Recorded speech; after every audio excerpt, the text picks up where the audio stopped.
हाँ, यह बात सही है कि 17वीं शताब्दी में जो आर्थिक संकट शुरू हुए थे उनके रोकथाम उनमें से भी राज्य सफलता नहीं कर पाया। इनमें से सभी राज्य मूल रूप से कर उगाहे वाले राज्य बने। इन जमींदारों और जागीरदारों की संख्या तथा राजनीतिक ताकत में लगातार वृद्धि होती गई और कृषि से होने वाली आमदनी के लिए वे लगातार आपस में झगड़ते रहे।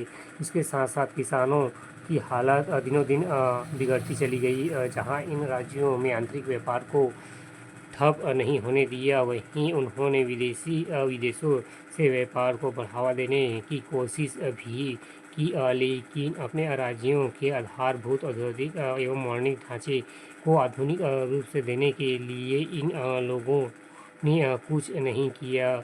इससे यह बात साफ हो जाता है कि आपस में संगठित क्यों नहीं हो सके और विदेशी आक्रमणों को विफल करने के उनके सहायता हासिल हो सकी।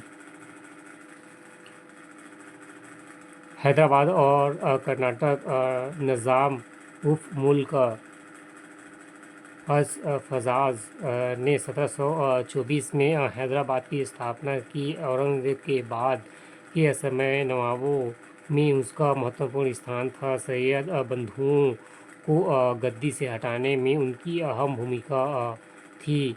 उनको दफन में वायसराय का खिताब प्राप्त हुआ था। 1720 से 1722 के बीच दफन में उनकी अपनी स्थिति सुदृढ़ कि वह 1722 से 1724 तक साम्राज्य का वजीर रहा, मगर वह जल्दी ही वजीर के काम से तंग आ गया, क्योंकि वह बादशाह के मोहम्मद शाह के प्रशासन से सुधार लाने की उसकी सबक कोशिशों को नाकाम कर दिया गया। इसलिए उसने दफन वापस जाने का एक फैसला किया, जहां वह सही सलामत अपना आधिपत्य बनाए रख सकता था। यहाँ उसने हैदराबाद राजा का नींव रखी, जिस पर उसने कठोरतापूर्वक शासन किया।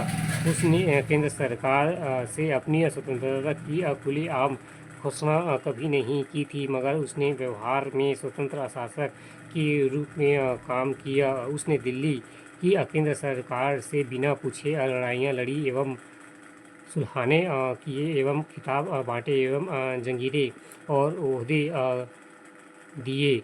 उसने हिंदुओं के प्रति सहनशीलता की नीति अपनाई एवं उदाहरण के लिए एक हिंदू पूरनचंद उसका दीवान था। उसने दफन के मूलों के नमूने पर जागीरदारी प्रथा चलाकर सुव्यवस्थित प्रशासन स्थापित कर अपनी सत्ता को मजबूत बनाया। उसने बड़े एवं उपद्रवी जमींदारों को अपनी सत्ता स्वीकार करने के लिए मजबूर किया एवं शक्तिशाली मराठों को अपने अधिकार क्षेत्र से बाहर रखा। उसने स्वराज व्यवस्था को भ्रष्टाचार से मुक्त करने के लिए भी कोशिश की, मगर 1748 में उसने मरने के बाद हैदराबाद उन्हीं विघटनकारी शक्तियों का शिकार हो गया जो दिल्ली में सक्रिय थी।